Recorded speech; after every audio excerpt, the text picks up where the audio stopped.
السلام علیکم سامعین، پروگرام سخنور کے ساتھ آپ کا میزبان شکور رافع حاضر خدمت ہے۔ آپ سن رہے ہیں پروگرام سخنور FM 93 ریڈیو پاکستان راولپنڈی کے اسٹوڈیو سے۔ پروڈیوسر ہیں محسنہ بخاری۔ سامعین، ہماری خواہش اور کوشش رہتی ہے کہ پروگرام سخنور میں ہم نئے سے نئے لکھنے والوں کو، اور بالخصوص جن کا کام اردو ادب اور اردو شاعری پہ ہو، ان سے آپ کی ملاقات کروا سکیں۔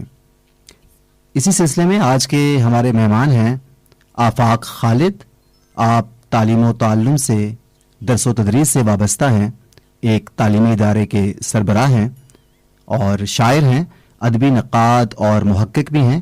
آپ کی تحقیق ہے علامہ سیماب اکبر آبادی اور علامہ اقبال کی شاعری کا تقابلی مطالعہ۔ ہم آپ کو پروگرام میں خوش آمدید کہتے ہیں۔ جی، بہت شکریہ آپ کا۔ آفاق صاحب، ہم سب سے پہلے چاہیں گے آپ ہمارے سامعین کو اپنا تعارف کروائیے، اپنی تعلیم، مشاغل اور ادبی سرگرمیوں کے حوالے سے۔ جی، سب سے پہلے آپ کا بہت شکریہ کہ آپ نے اس پلیٹ فارم پہ مجھے عزت سے نوازا۔ میرا مختصر سا تعارف یہ ہے کہ میں نے 2017 میں MPhil نمل اسلام آباد سے کیا، اور اس وقت بھی میرا موضوع سیماب کی غزل پہ تھا۔ اس کے بعد ساتھ ہی میں نے PhD میں داخلہ لے لیا، اور 2017 سے لے کے اب تک میں PhD کا مقالہ لکھ رہا ہوں، جس کا موضوع آپ پہلے بھی سامعین سے عرض کر چکے ہیں۔ درس و تدریس سے گزشتہ 6 سال سے میں وابستہ ہوں۔ گجر خان میں ایک حکومت پنجاب کے گورنمنٹ ہائی اسکول کا میں سربراہ ہوں۔ بہت خوب۔ اور اس کے علاوہ شاعری بھی گزشتہ 10 سال سے میں کر رہا ہوں، اور جو میرا جنون کی حد تک ایک ادبی مشغلہ ہے وہ کتاب سے محبت ہے، اور میری گھر میں ذاتی لائبریری ہے جس میں تقریباً کوئی 5000 کے قریب جو ہیں وہ کتابیں ہیں، اور جس میں یہ کہہ سکتا ہوں کہ کوئی 100 کے قریب ایسی نایاب اور ریئر کتابیں ہوں گی جو مارکیٹ میں اس دفعہ آج کل جو ہے وہ ناپید ہیں اور نایاب ہیں۔ بہت خوب آفاق، آپ کی علم دوستی اور بالخصوص کتاب دوستی کا سن کے بہت خوشی ہوئی۔ یقیناً آپ ان کتاب سے آپ کتاب دوستوں کو فائدہ اب ہم پہنچاتے ہوں گے۔ اگر ہم سوالات کی طرف بڑھیں تو پہلا سوال جو ذہن میں آتا ہے وہ یہ کہ علامہ سیماب اکبر آبادی اور اقبال، ان دونوں کا موازنہ یا ان دونوں پہ جو آپ نے تنقید کر رہے ہیں تقابلی مطالعہ، یہ کیوں آپ کے ذہن میں آیا؟ اس کی کیا وجوہات ہو سکتی ہیں؟ جی، بہت عام سوال ہے۔ ایسا ہے کہ جب میں نے MPhil کیا سیماب پہ، تو اس وقت میں واحد اسکالر تھا پاکستان کا جس نے سیماب اکبر آبادی پہ قلم اٹھائی۔ تو مجھے جب میں MA کے دور میں تھا، پڑھ رہا تھا، تو سیماب اکبر آبادی کی شاعری سے میرا گزر ہوا، تو میں نے ان کو مختلف تاریخی اور ادبی کتابوں میں ڈھونڈنے کی کوشش کی، تو مجھے ان کا کوئی زیادہ حوالہ زیادہ نظر نہیں آیا۔ تو میں نے یہ اشد سے محسوس کی ضرورت کہ اس پہ کام ہونا چاہیے، تو میں نے اپنے سپروائزر جو ڈاکٹر سائمن نذیر ہے ان سے گزارش کی کہ میں ان پہ کام کرنا چاہتا ہوں، اور انہوں نے میرا حوصلہ بڑھایا، تو اس وقت میں نے ان کی غزل پہ کام کیا۔ تو بات یہ ہے کہ علامہ سیماب ایک بہت بڑا ادبی حوالہ ہے۔ اگر آپ دیکھیں ہندوستان میں داغ کے بعد سیماب اکبر آبادی وہ واحد شاعر ہیں جن کے سب سے زیادہ تلامذہ یعنی کہ شاگرد گزرے ہیں، لیکن افسوس کی بات ہے کہ ہماری جامعات میں سیماب پر ابھی تک کوئی بھی بڑا کام نہیں ہوا۔ تو یہ ایک ایسا عنصر تھا جس نے مجھے مجبور کیا کہ میں علامہ سیماب اکبر آبادی کی جو ادبی خدمات ہیں اس پہ روشنی ڈالوں، تاکہ ان کے حوالے سے ایک نیا عہد جو ہے وہ کھل کر سامنے آئے۔ تو یہ ایک بہت بڑا عنصر تھا۔ اب جہاں تک بات ہے اقبال کے ساتھ سیماب کو کھڑا کرنا، تو بالکل ایسا ہی ہے کہ یہ بہت سورج کے سامنے چراغ کھڑا کرنے کے مترادف ہے، لیکن آپ یہ بھی اس بات سے ہم انکار نہیں کر سکتے کہ کسی بھی دور میں ایک بڑا جو شاعر گزرتا ہے وہ دوسرے شاعروں کا یا ان کے قد کو دبا دیتا ہے، لیکن ہم ایسا نہیں کہہ سکتے کہ صرف وہی ایک شاعر ہے جو اس صدی کا ہے، بلکہ اس کے ساتھ بہت ساری جو موجوں کی طرح جو لوگ ہیں وہ ساتھ چلتے ہیں۔ تو سیماب اکبر آبادی بھی جو ہیں وہ اپنے دور کے ایک بڑے استاد شاعر گزرے ہیں. تو بالکل میں کہہ سکتا ہوں کہ جہاں پہ اقبال کی فکری جو بلندی ہے وہ چھوتی ہے، سیماب بھی کسی نہ کسی حد تک اس کو چھوتے ضرور ہیں. بہت خوب، آپ نے بھرپور انداز میں واضح کیا. آفاق، ابھی آپ بات کر رہے تھے، آپ نے بڑے بھرپور انداز میں سیماب اکبر آبادی کی شخصیت کو سامنے لایا ہے، اور ہمیں بھی یہ احساس ہوا ہے کہ شاید ہم کم پڑھتے ہیں اور ان کے بارے میں کم جانتے ہیں. جیسے کہ ہم یہ جانتے ہیں کہ ان کی 20 کتب ہیں، اور ان کے کچھ شاگردوں کے بارے میں جانتے ہیں کہ جیسے ساغر نظامی نے ان سے اصلاح لی ہے. اور تو اس بارے میں آپ کچھ مزید ان کی کتابوں کا ایک مختصر سا حوالہ اگر دے سکیں. جی بہت شکریہ. ایسا ہے کہ اس سے پہلے کہ میں اپنی رائے دوں، میں اردو کے ایک محقق ہیں جن کا بڑا نام ہے ڈاکٹر جمیل جاذبی. جی. تو انہوں نے ان کا ایک مجموعہ ہے لوح محفوظ سیماب کا، اس پہ ان کی رائے میں انہوں نے لکھا ہے کہ سیماب 1936 تک 284 یعنی کہ 284 تک کتابیں جو لکھ چکے تھے. اور وہ کہتے ہیں کہ اس کے بعد جب تک سیماب جو ہیں وصال نہیں فرما گئے، کتنی کتابوں کی تعداد ہے وہ اس کے بارے میں کچھ نہیں کہہ سکتے. تو اب یہ تو ان کی تعداد ہے سینکڑوں، جن میں جو زیادہ تر جو ہیں مطلب ہاف سے زیادہ وہ اشاعت نہیں ہو سکی، اشاعت پذیر سے نہیں گزر سکی، اور وہ قلمی نسخوں میں موجود نہیں، کچھ ضائع ہو گئی. اس کے حوالے سے میں اگر ان کی 2 ایسی بڑی کتابیں اگر سامعین کو بتانا چاہوں، ایک تو یہ ہے کہ قرآن مجید کا منظوم ترجمہ علامہ سیماب نے اردو ادب میں پہلی دفعہ کیا ہے، وہی منظوم کے نام سے. بالکل آپ ٹھیک فرما رہے ہیں. اور یہ ایسا منظوم ترجمہ ہے، اس کو ضیاء الحق کے دور میں اس کو الہجرہ ایوارڈ سے بھی نوازا گیا. تو دوسرا بڑا کام سیماب کا یہ ہے کہ مولانا روم کی مثنوی کا، اتنی بڑی ان کی 6 جلدیں ہیں مثنوی کی، تو انہوں نے اس کا منظوم ترجمہ کیا. اور یہ 2 بڑے ایسے کام ہیں کہ اگر سیماب کی باقی کام کو الگ کر دیا جائے تو یہی 2 شاہکار ایسے ہیں جو ان کو زندہ رکھنے کے لیے کافی ہیں. بھرپور، بہت زبردست. آپ کی گفتگو سے کم از کم ان نئے تحقیق کرنے والے لوگوں کے لیے ضرور یہ پیغام ہے کہ جو یہ کہتے ہیں کہ اب موضوعات ادب میں ختم ہو چکے ہیں یا شخصیات ادب میں نہیں ہیں.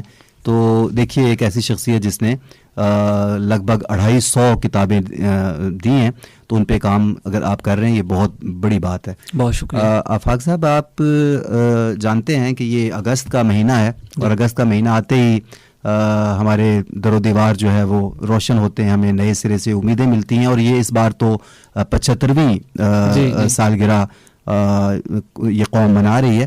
تو ہم آپ سے اگر یہ جاننا چاہیں کہ وطنیت جو ادب میں ایک بڑا اس کا کام اس پہ ہوتا ہے، اس کا بڑا نام ہے، جو وطنیت کی جہت ہے، اس کے تقابلی جائزے کے حوالے سے اگر ہم دیکھیں تو آپ کو دونوں شعراء کے ہاں کون کون سے سماجی اور سیاسی پہلو جو ہیں وہ مشترک نظر آتے ہیں؟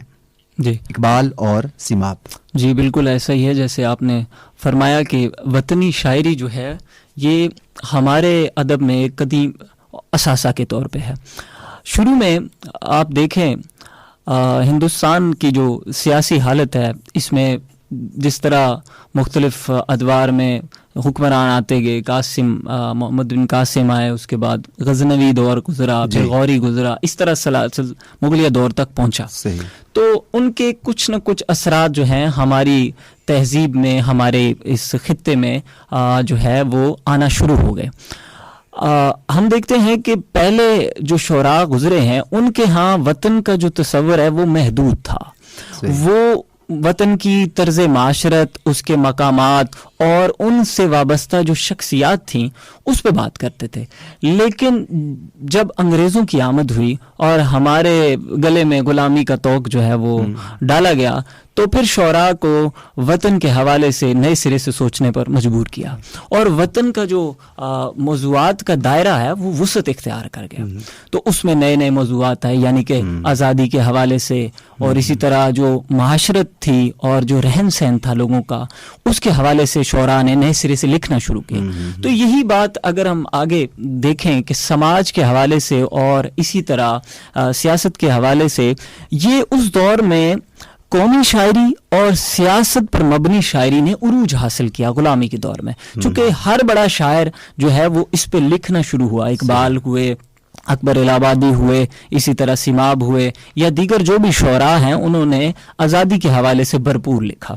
تو ان دونوں کے ہاں اگر میں دیکھوں سماج کے حوالے سے اور سیاست کے حوالے سے، تو میں آپ سے عرض کر دوں کہ اقبال پہ تو 20 بلکہ سینکڑوں کی تعداد میں لوگ بات کرتے ہیں، کتابیں لکھی ہیں. تو میں سیماب کے حوالے سے یہاں پہ بات کروں گا کہ سیماب کے چند ایک مجموعے شاعری کے ایسے ہیں جو مکمل طور پہ سیاست پہ، قومی شاعری پہ، وطنیت پہ مبنی ہے.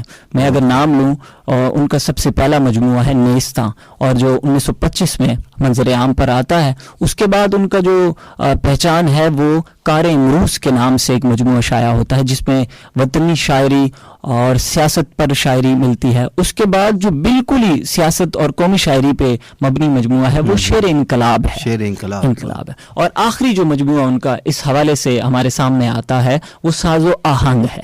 تو میں یہ کہہ سکتا ہوں کہ علامہ سیماب اکبر آبادی اور علامہ اقبال کے ہاں سماجی طور پہ اور سیاسی طور پہ جو فکریں ہیں وہ مماثلت اختیار کرتی ہیں. دونوں قوم کی فلاح و بہبود کے حوالے سے لکھتے ہیں. اس وقت جو حالات چل رہے تھے آزادی کا شعور دینے کے حوالے سے دونوں لکھ رہے ہیں. تو دونوں کے ہاں یہ جو چیزیں ہیں بہت آپ نے بڑی تفصیل سے سیماب کی وطن دوستی کا تذکرہ کیا. اس سے پہلے کہ ہم آگے بڑھیں، ایک بنیادی سی بات اپنے سامعین کے لیے کہ سیماب کون تھے، کہاں تھے، اور ان کا تھوڑا سا ایک بنیادی سا مختصر سا تعارف اگر کروا دیں. سیماب اکبر آبادی. جی، سیماب اکبر آبادی یعنی کہ اکبر آباد جو موجودہ آگرہ ہے، تو وہاں پہ پیدا ہوئے 1880 میں. آپ داغ کے شاگرد رہے ہیں اور لیکن کچھ عرصے کے لیے. اس کے بعد آپ کا ایک اپنا جو سلسلہ ہے شاگردوں کا وہ میں نے پہلے بھی عرض کیا کہ بہت وسیع ہے. اچھا، علامہ سیماب اکبر آبادی بنیادی طور پہ ہمارے سامنے ایک اسلامی شاعر کے طور پر بھی ابھرتے ہیں. گو انہوں نے غزل بھی کہی. میں ان کا ایک شعر غزل کا اہل محققین اور طالب علموں کے لیے ضرور رکھنا چاہوں گا تاکہ اس پہ وہ مزید بات کریں.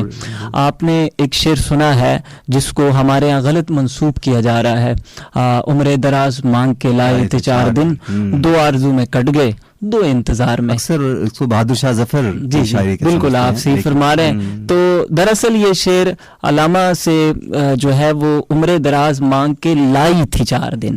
تو ہاں اصل میں یوں ہے، اور میں اس کی 1-2 مختصر سی دلیل یہ دے دیتا ہوں کہ ایک تو یہ شعر علامہ کے کلیم اجن میں پوری غزل کے ساتھ موجود ہے، جو جس کا میں گواہ ہوں اور جس کو میں نے دیکھا ہے، میں نے اپنے ایم فل میں لکھا بھی ہے. دوسرا ایسا ہے کہ آپ بہادر شاہ ظفر کی کلیات اٹھا کر دیکھ لیں، اگر آپ کو مل جاتا ہے تو میرے سے آپ اختلاف کر لیجیے گا. تیسری یہ بات ہے کہ موجودہ دور میں جو محققین ہیں وہ اس بات سے آگاہ ہیں کہ یہ شعر جو ہے وہ علامہ سیماب اکبر آبادی کا ہے. اب یہ مطلب ہے کہ تحقیق کے پایہ تکمیل تک پہنچ چکا ہے. تو میں بہت دفعہ گوش گزار کر چکا ہوں، عرض کر چکا ہوں کہ آپ اپنے نصاب سے یہ شعر نکالیں. جی ہاں بالکل، آپ نے درست نشاندہی کی، اور یہ کتنا یہ المناک ہے کہ ہم اپنے طالب علموں کو ٹیکسٹ بک میں، درسی کتب میں بہادر شاہ ظفر کے ٹائٹل تلے یہ شعر پڑھا رہے ہیں. جی بالکل ایسا ہی ہے. ابھی بھی یہ 9th کی جو موجودہ حکومت پنجاب کی نصاب ہے اس میں یہ شعر موجود ہے. اگر آپ نکال نہیں سکتے بہادر شاہ ظفر کے نام، جی اگر نکال نہیں سکتے تو کم از کم اس حاشیے میں اس کی نشاندہی کر دیں کہ آج کل کے محققین اس کو ان سے منسوب کرتے ہیں. کم از کم اتنا تو کیا جانا چاہیے. آپ کی اس گفتگو سے کم یہ چیز بہت سارے سامعین کو بھی کلیئر ہوئی ہوگی، کیونکہ بہت مشہور ہے اور عموماً، اور ویسے ان کی غزل ہے اس زمین میں، لیکن غزل بالکل موجود ہے، یہ جو شعر ہے یہ اس میں نہیں ہے. اچھا آفاق، آگے بات کو بڑھاتے ہیں. آپ نے وطنیت کے حوالے سے بات کی. اگر میں آپ سے کہوں کہ اقبال کے ہاں ایک علیحدہ وطن کا تصور ملتا ہے، اگرچہ وہ دوسرے دور میں یا اس کے بعد وہ ہم دکھائی دیتا ہے، یہی جو خواہش ہے یہ سیماب کے ہاں بھی ہے.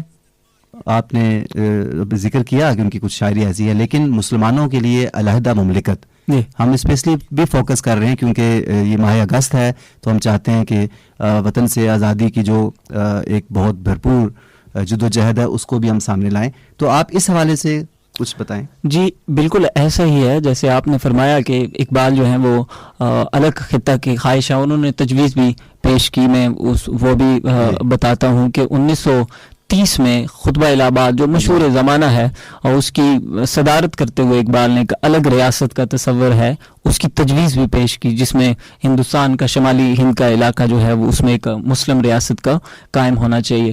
اور جہاں تک بات ہے سیماب کی، تو شروع میں سیماب مسلم اور ہندو اتحاد کے وہ قائل رہے ہیں، لیکن جو وقت گزرتا گیا اور ہندوؤں کی جو چالاکیاں ہیں یا جو مسلمانوں کے ساتھ رویہ ہے، اس چیز نے انہیں مجبور کیا کہ وہ بھی ایک الگ ریاست کا قائم کی طرف وہ لکھنا شروع ہوئے. تو میں یہ کہہ دوں کہ اقبال کی طرح آپ عملی سیاست میں نہیں تھے، لیکن جتنی بھی تحریکیں تھیں اس دور کی اور جتنے بھی یعنی کہ الگ ریاست کی کوششیں تھیں، اس میں ذہنی طور پہ اور پیغام کے طور پہ سیماب جو ہیں وہ شرکت رہے ہیں. اچھا جی، میں ایک چھوٹا سا ایک واقعہ سامعین کو سنا دیتا ہوں کہ 1919 میں جب خلافت کی تحریک جو ہے وہ زور پکڑ رہی تھی، تو اس وقت انتشار جو ہے ہمارے برِ صغیر میں بھی ہو چکا تھا. اس وقت ایک مشاعرہ کا انعقاد کیا گیا اور اس میں علامہ اقبال کو صدارت کے طور پہ بلایا گیا. آپ نے کسی وجہ سے انکار فرمایا اور اس کے بعد چک بس جو ایک شاعر گزرے ہیں ان کو کہا گیا کہ آپ جو ہیں وہ صدارت فرمائیں. لیکن آپ بھی کسی سیاسی پریشر کی وجہ سے، وہ چونکہ مشاعرہ ایسا تھا کہ قومی مشاعرہ تھا، اس میں قومیت کے حوالے سے اور الگ ملک کے حوالے سے یعنی کہ بات کرنی تھی، اور اس کی صدارت قبول کرنا ایک کوئی عام سی بات نہیں تھی.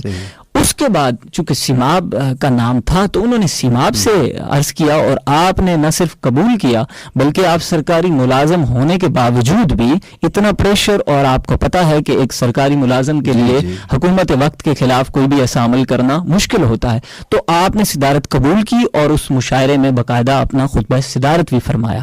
تو یہ بات ہمارے لیے ایک روز روشن کی طرح عیاں ہو سکتی ہے کہ سیماب جو ہیں وہ الگ ریاست کے اصول کے لیے کار فرما رہے ہیں. آفاق بھرپور، بہت خوبصورت. اچھا، ایک بات یہ ذہن میں آتی ہے کیونکہ وہ ایک ایسا سماج تھا جس میں مذہبی چپکلش اپنی جگہ پہ تھی، لیکن ایک انسان دوستی کا تصور بھی دکھائی دیتا ہے. اور شاید سیماب، آپ اس کی تصحیح بھی کر سکتے ہیں، شاید سیماب نے ہندوؤں کی بھی مقدس کتاب گیتا کا کچھ منظوم ترجمہ بھی کیا ہے. جی، ہم نے سیماب کی شاعری میں انسان دوستی مقدم نظر آتی ہے، یا جلاؤ گھیراؤ، یا بالکل علیحدگی کی مکمل تحریک، اور جس میں کیونکہ شاعری میں تو وہ ہم دیکھتے ہیں کہ وہ ہندوؤں کی بھی مقدس کتاب کی بڑی تعریف کرتے ہیں اور اس کا ترجمہ کرتے ہیں. تو اس بارے میں تھوڑا سا کہ وہ انسان دوست تھے. جی بالکل ایسا ہی ہے. بالکل آپ نے بجا فرمایا کہ سیماب، آپ دیکھیں تھوڑا سا ہمیں اس میں فرق کرنا پڑے گا کہ اقبال یورپ سے اعلیٰ تعلیم حاصل کرتے ہیں، سیماب مشرق میں رہ کے تعلیم حاصل کرتے ہیں. بالکل. اچھا، اقبال کی عالم جو ادبیات ہیں اس پہ گہری نظر ہے، اور آپ یورپ کا اور دیگر ممالک کا سفر بھی کرتے ہیں اور ان کی سیاست سے اور ان کی جو نظریات ہیں ان سے مکمل آگاہ ہیں. اب سیماب برِ صغیر میں رہ کے اب ان کو اپنی اس مٹی سے خاص پیار ہے، اور اس مٹی سے جتنی بھی جڑی شخصیات ہیں یا نظریات ہیں اس سے بھی ان کا جو ہے وہ لگاؤ ہے. آپ اگر سیماب کی شاعری کا مطالعہ کریں تو اس میں تاج سے بڑی بہت زیادہ نظمیں، سیماب وہ واحد شاعر ہے جس میں تاج محل کے حوالے سے سب سے زیادہ نظمیں موجود ہیں. اب یہ چیز بتاتی ہے کہ ان کو اپنے اس خطہ سے پیار ہے. جیسے آپ نے کہا کہ ہندوؤں کی، تو وہ اقبال کی طرح یعنی کہ جس طرح اقبال نے دیگر جو مذہبی رہنما ہیں ان کے لیے نظمیں لکھیں اور سیاسی رہنماؤں، اسی طرح سیماب نے بھی نظمیں لکھیں. لیکن اگر ہم یہ کہیں کہ وہ ان کے نظریات سے یا ان کو پسند فرماتے تھے تو ایسا بالکل نہیں ہے. جو گیتانجلی کا ہے وہ بالکل آپ نے فرمایا کہ وہ مختصر سا ہے، تو بالکل مختصر سا ہے. ایز اے آپ اسے دیکھیں کہ ادب کے طور پہ انہوں نے ترجمہ کیا، ایک ادبی فن پارے کے طور پہ. آفاق بہت بھرپور، بہت زبردست باتیں ہو رہی ہیں. ایک میں جو فوراً ہمارے ذہن میں بات آتی ہے کہ سیماب اور اقبال کا جو آپ تقابلی جائزہ لے رہے ہیں، اس کے کون کون سے حصے آپ نے کیے ہیں تاکہ ہم ہمارے ذہن میں بھی اور ایک عام سامع جو ہے وہ بھی یہ جان سکے کہ اقبال اور سیماب کا اگر تقابلی مطالعہ یا جائزہ ہے تو وہ کس طرح آپ نے تقسیم کیا؟ صرف آپ شیئر کر دیں اپنے جو عنوانات ہیں ابواب بندی. جی بالکل بالکل ایسا ہی ہے کہ اقبال کی جو جہتیں ہیں وہ سینکڑوں ہزاروں ہیں.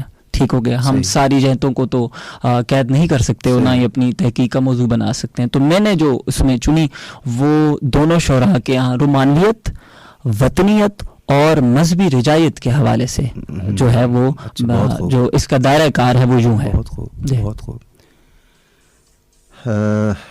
آفاق ماہ اگست ہے اور پہلے بھی ہم نے ذکر کیا کہ اس بار قوم جو ہے وہ اپنے آپ 75واں یوم آزادی منا رہی ہے اور انشاءاللہ جو وقت گزرے گا لوگوں میں اور زیادہ ہم جشن کے معاملات دیکھیں گے. اس حوالے سے ہم چاہ رہے تھے پروگرام سخنور میں بھی آپ کی شاعری، میں نے آپ کا ایک شعر دیکھا اور مجھے بہت اچھا لگا اور بہت خوشی ہوئی جو کہ ملک عزیز وطن عزیز کے حوالے سے ہے کہ میں اس کی خاک کو آنکھوں کا نور مانتا ہوں.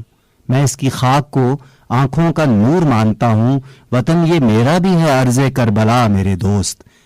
اور اس میں اگرچہ یہ غزل کا شعر ہے یقیناً اس کے بعد آپ کہتے ہیں کہ میں اس پہ آج بھی ایک پھول رکھ کے آتا ہوں، وہ ایک بینچ جہاں تو مجھے ملا میرے دوست. تو میں چاہوں گا کہ آپ اگر اپنے یادداشت میں وطن سے محبت کا اظہار ہو اور بہت بہتر ہو اگر آپ سیماب کی کوئی ایسی شاعری جو قومی شاعری ہے وطن سے متعلقہ ہے تو وہ پیش کریں. جی سب سے پہلے قوم کو آنے والی آزادی کا جو دن ہے وہ مبارک ہو. اور یقیناً ہماری پہچان اس خطے سے ہے، ہماری پہچان پاکستان سے ہے اور اس کی مٹی سے ہے. تو بہت سارے شعراء نے بھی لکھا ہے، اقبال نے بھی لکھا، دیگر شعراء نے بھی لکھا، آج بھی لکھ رہے ہیں اور بہت سے نوجوان جو شاعر ہیں وہ بھی بڑا اچھا لکھ رہے ہیں. تو میرا چونکہ موضوع سیماب اور اقبال کے حوالے سے ہے تو مجھ پہ لازم ہے اور فرض ہے کہ میں انہی کے حوالے سے جو ہے وہ تو میں سیماب کی ایک نظم کے کچھ اشعار آپ سے کچھ سناتا ہوں. اس کا عنوان ہے وطن. جی. غلط سمجھا خط ہندوستان تک ہے وطن میرا، جہاں تک حد امکان ہے وہاں تک ہے وطن میرا. میں انسان ہوں یہ انسانی کرا ہے آج تک میرا. جی. جہاں جاؤں جدھر جاؤں زمین میری فلک میرا. واہ.